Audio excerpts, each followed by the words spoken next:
Hey y'all, I'm James Wright, welcome to my shop, and today we're going to Woodworking 101. I mean, like, even before Woodworking 101, look at the very basics. How do you use winding sticks?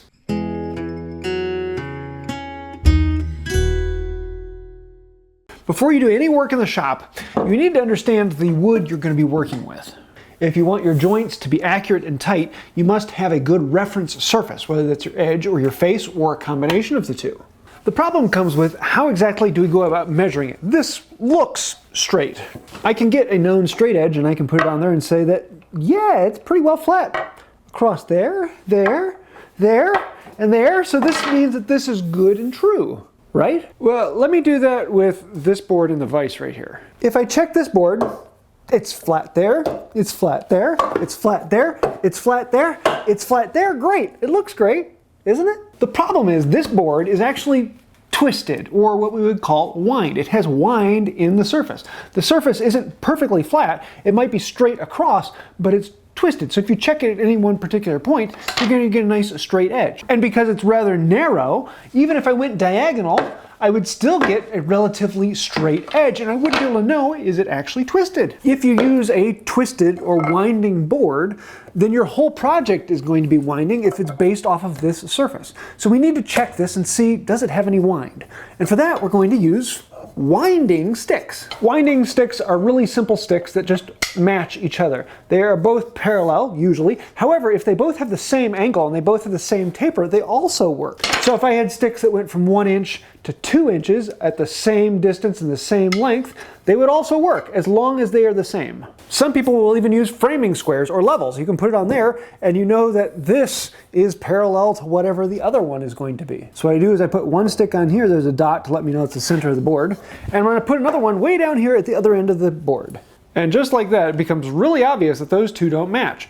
And as you slide up and down, you can see the stick behind is at a different angle from the stick here. Where it's sitting right now, you can see that this point is high, you can see it. If the surface were flat without any twist, then these would be, well, level. Because the board is only 3 inches wide, it's hard to see wind in it, but the stick is longer, so it will exaggerate the twist, and it makes it far more apparent between these 2 points. With these, we can also check at different points along the board. Here you can see it's a long ways out. This is a lot higher here than it is here. But as I move it closer, now it's not quite as high out, and as I move it closer, it becomes less and less. And here, about 3 inches behind, it's pretty close, but this one's still a little bit higher. So not only can I check the twist of the entire board, but I can check the twist of this spot against this spot. The winding stick is often one of the first things that someone will make when they first get into woodworking, because they're relatively simple. They just have to match each other.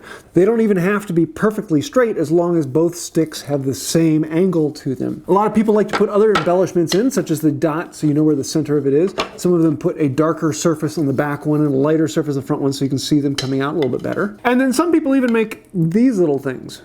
In the Great Book of Plates by Andre Roubaud, we'll see this weird drawing over here. You'll see planes and chisels and marking gauges and squares, but then you also see this weird thing up here. These are winding sticks, but they also have these little feet on them so that rather than checking a whole surface of the board, you're just checking at this station and this station along the board. Even here in his drawings, you can see the eyeball showing you how to use them. Oftentimes you're not working with narrow boards or even wide-ish boards. Sometimes you're working with, well, slabs. And in this case, these little winding sticks aren't enough. They don't even get across.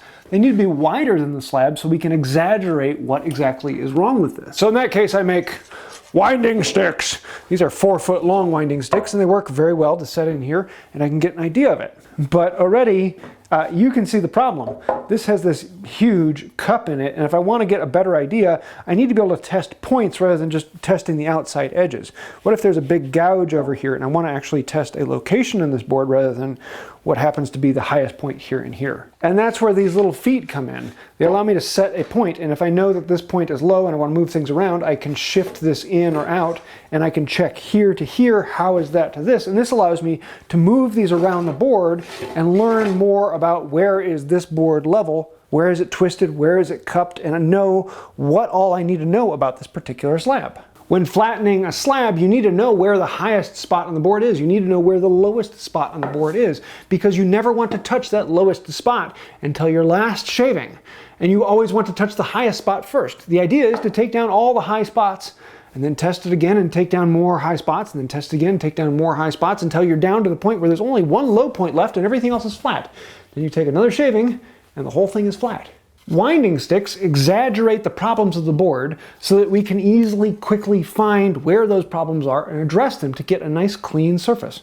Once you have that clean surface, then you have a reference face that you can measure everything else off of. And that makes all the rest of your work very accurate. If your first reference isn't accurate, nothing else in the entire project will be. You need to make sure that what you are referencing off of is true and accurate, and winding sticks are one of the best ways to find that out.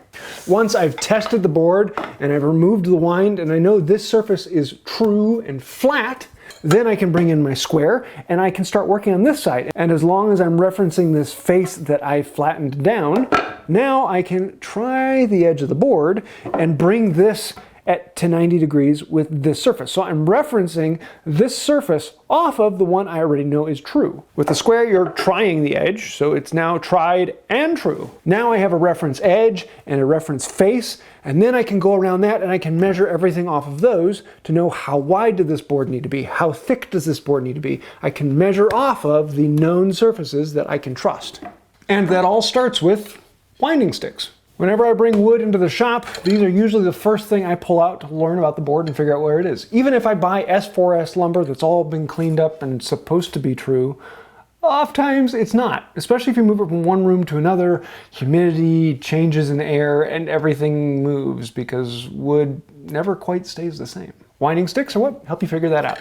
So I hope you like this. If you have any questions, thoughts, ideas, snide remarks, throw those down below. I do love reading through those comments, and I do have a lot of other videos in the past on winding sticks and making them. I'll try and leave those down below.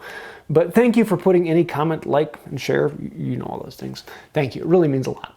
Or, you could be one of those amazing people. Check out these names over here. Those are some of the names of people on Patreon. Because without patrons or members, we wouldn't be here. You guys are the ones who sponsor this channel. You are the ones who allow me to say what I want to say, when I want to say it, and have the fun here in the shop. So thank you for that.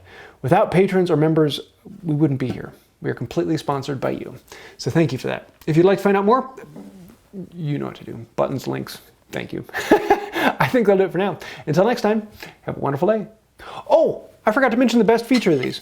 Winding sticks. At the end of the day, when you're tired and you've done all your work, these really help you calm down, or they help you wind down from a busy day.